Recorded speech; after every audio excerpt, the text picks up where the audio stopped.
धृतराष्ट्र, पांडु और विदुर का जन्म हस्तिनापुर में शांतनु नाम के राजा थे। उनकी रानी सत्यवती के 2 पुत्र हुए, बड़े चित्रांगद और छोटे विचित्रवीर्य। लेकिन दुर्भाग्य से बाल्यकाल में ही शांतनु का स्वर्गवास हो गया। अब राज्य और पुत्रों की सुरक्षा की जिम्मेदारी भीष्म के कंधों पर आ गई। जब चित्रांगद बड़े हुए, भीष्म ने उन्हें राजगद्दी सौंप दी। लेकिन कुछ ही समय बाद चित्रांगद युद्ध में गंधर्वों के हाथों वीरगति को प्राप्त हुए। राजा का राज्य अब विचित्रवीर्य के पास था। समय आया कि विचित्रवीर्य को विवाह करना चाहिए, पर भीष्म को चिंता थी कि किससे उनका विवाह कराया जाए। तभी काशी के 3 राजकुमारी अंबा, अंबिका और अंबालिका का स्वयंवर हुआ। भीष्म अकेले वहां गए, एक एक कर सारे राजाओं को हराया और तीनों कन्याओं को हस्तिनापुर ले आए। बड़ी कन्या अंबा ने कहा, मैं पहले ही राजा शाल्व को अपना मन तन अर्पित कर चुकी हूं। भीष्म ने उसे राजा शाल्व के पास भेज दिया।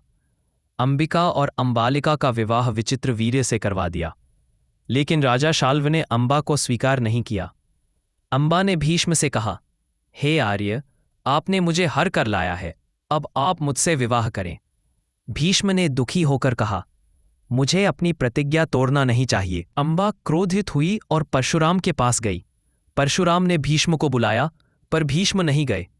तब परशुराम और भीष्म के बीच भयानक युद्ध छिड़ गया। दोनों ही अद्भुत योद्धा थे। हार जीत का कोई फैसला नहीं हुआ। अंत में देवताओं ने हस्तक्षेप किया और युद्ध रोकवा दिया। अंबा निराश होकर वन में तपस्या करने चली गई। अब विचित्रवीर्य अपनी दोनों रानियों के साथ सुख भोग में रत थे, लेकिन कोई संतान नहीं हुई। वे क्षय रोग से पीड़ित होकर मृत्यु को प्राप्त हुए। वंशनाश होने का भय था। तब सत्यवती ने अपने ज्येष्ठ पुत्र वेदव्यास को याद किया। वेदव्यास वहां उपस्थित हुए। सत्यवती ने कहा, हे पुत्र, वंश बचाने के लिए तुम नियोग विधि से उनकी पत्नियों से संतान उत्पन्न करो।